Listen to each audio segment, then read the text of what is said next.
C'est des matchs, on doit s'asseoir calmement toute la nuit, je dis bien, être une équipe de 4 et venir analyser les matchs. Tellement tu regardes les mouvements des gars, tu te dis, waouh, c'est tactique.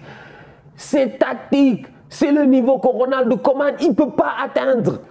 Un tocard comme Coman ne peut pas atteindre ce niveau-là. Coman, tu le mets ici, il a mal à la tête. Il a mal à la tête. Franchement, il a mal à la tête. Il ne va pas comprendre. Il va voir les mouvements des gars. Il va faire joder. Qu'est-ce pas ça? Salam, outsider. Le débrief commence maintenant. Le réel gagnant de ce week-end-ci, c'est bien Chelsea. Chelsea de Thomas Tuchel qui finalement prend des points dans un week-end où Manchester United perd des points, dans un week-end où Liverpool et Manchester City s'affrontent et les deux en tant que tels font match nul. Aujourd'hui, sincèrement, on va être sérieux. Liverpool-Man City, le match finit 2-2. On a assisté à une top performance. On a vu pourquoi la Première Ligue est aujourd'hui le championnat le plus intéressant. Je dis bien, c'est le championnat le plus intéressant. Il n'y a qu'en Première Ligue où tu vois des Liverpool-Brentford, tu perds la tête, tu passes à Liverpool-City, tu perds doublement la tête.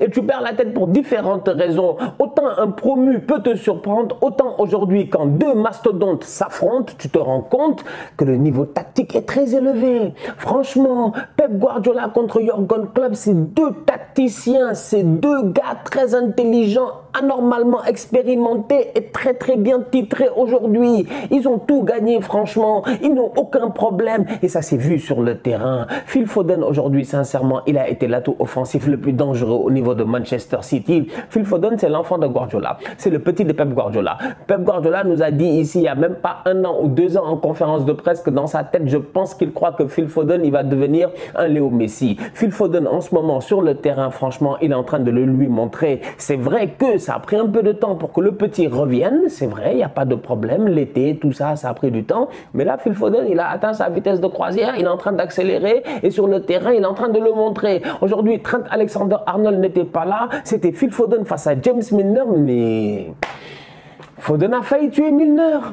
Mais franchement, mais il l'a dribblé comme du n'importe quoi. James Milner aujourd'hui, tu avais l'impression que c'était un peu Gérard Piqué, je comprenais pas. Il s'est fait dribbler comme du n'importe quoi. Phil Foden a été anormalement dangereux. Le problème de Phil Foden, il est simple, c'est que de temps en temps, à la finition, sur certaines occasions, il ne se gère pas. Notamment sur l'occasion de Bernardo Silva. Parce que Bernardo Silva aujourd'hui, au milieu de terrain, on va être honnête, c'était lui, ce lien-là, entre la défense et l'attaque. Franchement, Bernardo Silva est un joueur extraordinaire. Bernardo Silva, je ne sais pas si vous avez remarqué à quel point le match il est tactique. Quand Mohamed Salah en deuxième mi-temps, Liverpool, ils reprennent le dessus et que Salah il commence à accélérer sur le côté, Bernardo Silva, dès que Salah touche le ballon, il est le premier à venir soutenir Joao Cancelo. Il ne lui donne même pas d'option parce que Bernardo Silva a capté à un moment donné que Cancelo a besoin de soutien et que de l'autre côté, les gars vont se gérer. Bernardo Silva est un joueur très intelligent. Il est sur le terrain. On aurait dit un striker. Qu'est-ce que je veux dire par striker? Les gars qui rentrent nus sur le terrain, là, qui courent comme du n'importe quoi,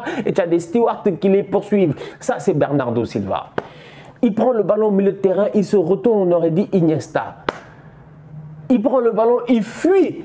Il a fui. Tu vois les gars en train de le poursuivre. Tu vois des 4 grands gaillards en train de le poursuivre. Van Dijk, même pas, j'ai parlé, on l'a crocheté, il est tombé. Superbe ouverture pour Phil Foden. Il doit frapper à mon humble avis. Première intention, croisée. Malheureusement, il contrôle. Il va essayer de chip le ballon.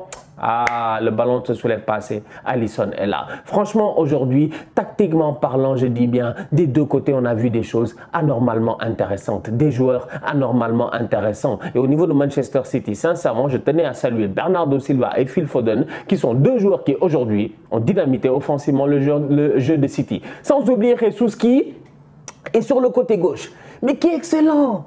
Mais tu as vu Jesus, comment il est rentré pour donner le ballon à Foden? Mais la rentrée de Jesus est fantastique. Et c'est là où j'ai envie de dire à Guardiola, mais ce que Jesus a fait là, c'est Mahrez qui doit le faire. Si Mahrez il le fait, Jesus est peut-être dans l'axe à la réception des centres. Parce qu'aujourd'hui, moi je l'ai défendu et je continuerai à le défendre, mais Jack Grealish, il est décevant. Ah, c'est difficile, franchement, il a claqué son but, tout ça, là, les 2 buts, je pense, ou un truc comme ça. Bon. Mais Grealish quand même. Même quand il était face à Milner, il n'a pas réussi à prendre le dessus face à Milner. Il y a un problème. Franchement, Grealish aujourd'hui, il aurait dû bouffer du Milner. Et pourtant, Grealish, Aston Villa, Liverpool la saison passée, il te fait un super match. Donc, que s'est-il passé aujourd'hui encore une fois? Je ne sais pas. Temps d'adaptation, ça prend du temps. Il ne faut pas oublier aussi, comme je dis, Guardiola, c'est compliqué. C'est compliqué. Il a pris du temps avant de changer les gars. Et aujourd'hui, j'ai l'impression que Pep Guardiola, quand je vois l'action du but de Foden et quand je vois la plupart des actions de City, je me dis, mais Pourquoi Mahrez ne joue pas et pourquoi Jesus n'est pas en pointe? Ou au pire des cas, tu joues avec un faux neuf. Jesus n'a qu'à être faux neuf. Il dézone comme il veut.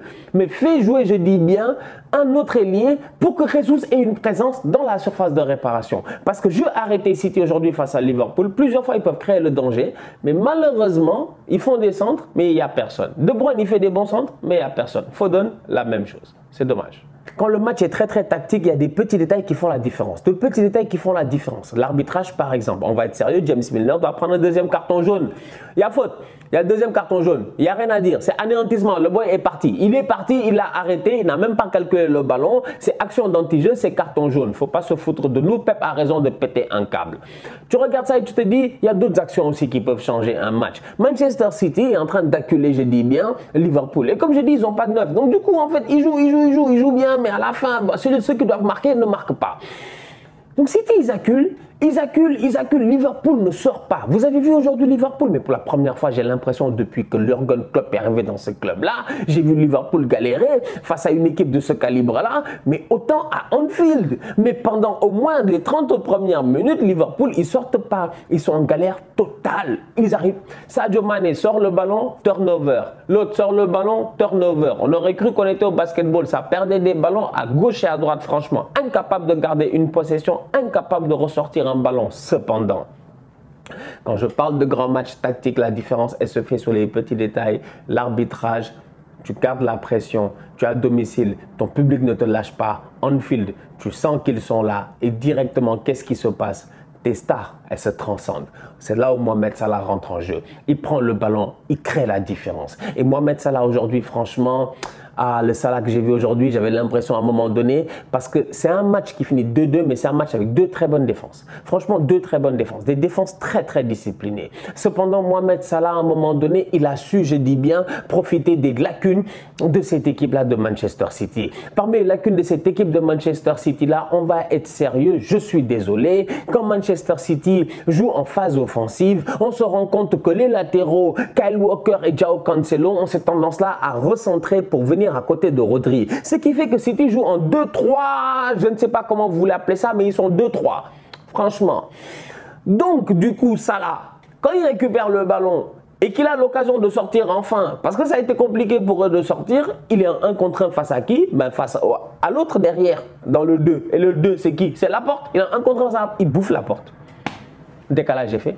Sadio Mané fait la course, il est tranchant. Il vient claquer son but. Manchester City est une équipe, je dis ça, c'est des matchs en fait. Là, c'est des matchs, on ne doit même pas faire des débriefs à chaud. C'est des matchs, on doit s'asseoir calmement toute la nuit, je dis bien. Être une équipe de 4 et venir analyser les matchs. Tellement tu regardes les mouvements des gars, tu te dis, waouh, c'est tactique. C'est tactique. C'est le niveau que Ronaldo Koeman, il ne peut pas atteindre. Un tocard comme Coman ne peut pas atteindre ce niveau-là. Coman, tu le mets ici, il a mal à la tête. Il a mal à la tête. Franchement, il a mal à la tête. Il ne va pas comprendre. Il va voir les mouvements des gars. Il va faire joder. Qu'est-ce pas ça? Ça va aller trop vite, franchement. On va être très sérieux. Top performance de la part des boys de Liverpool. Un Mohamed Salah sensationnel sur le côté qui a su faire la différence plusieurs fois. La première fois qu'il fait la différence face à la porte, immédiatement, City se recalibre. C'est ce que je disais tout à l'heure. Bernardo Silva vient aider João Cancelo et ça devient un peu plus compliqué. Franchement, aujourd'hui, on assiste à une top rencontre. Des grands joueurs sur le terrain. C'est ça le football. Ça, c'est le football. Le football doit être comme ça. Le football doit littéralement être comme ça. Pas de marge d'erreur. Tu fais une petite erreur, contre-attaque, Kevin De Bruyne claque son but. Même si Matip, il est excellent, malheureusement, il vient contrer le ballon. C'est dommage. Franchement, et d'ailleurs Matip, il faut le saluer. Parce que James Milner a beaucoup galéré, mais Matip, il a été excellent en soutien avec James Milner. Franchement, top performance de sa part. Donc bref, grand match, c'est intéressant. Il n'y a vraiment pas beaucoup de tocards. Il n'y a pas grand chose à dire en fait, à part admirer ce qu'on a vu aujourd'hui sur le terrain. Franchement, plus de matchs comme ça, s'il vous plaît. Ah non, il y a un tocard, j'ai oublié. C'est Fabinho. Mais Fabinho a le 3-2. Hein. Non, il a le 3-2. Je revois le ralenti, je ne comprends pas. Je me dis, tu vois le ralenti et tu te dis, mais attends, tu comptes les secondes. Tu te dis, bon, c'est un ralenti aussi. Bon, bref, ça allait plus vite. Mais quand même, dans ta tête, tu comptes, tu te dis, mais un Mississippi, deux Mississippi. Il a au moins eu 2 secondes, frérot. Il a eu 2 secondes pour frapper le ballon. Mais boule le ballon, frérot, boule. Il contrôle, il attend. Aïe, aïe, aïe. Quel retour de Rodri. Alors ça, c'est ce qu'on appelle du defensive awareness. Comment on dit ça en français? Moi, j'ai des problèmes en français. Je te dis. Pourtant, le français, c'est ma première langue, tu vois. Defensive awareness, pas de la rigueur défensive, de la vision défensive, non. Du awareness, to be aware of something, être conscient, de la conscience défensive, peut-être, je sais pas. Bref, aidez-moi, s'il vous plaît. J'aurais bien demandé à Google, mais je sais pas, est-ce qu'elle va m'entendre? Je ne sais pas si elle va m'entendre. Hey Google,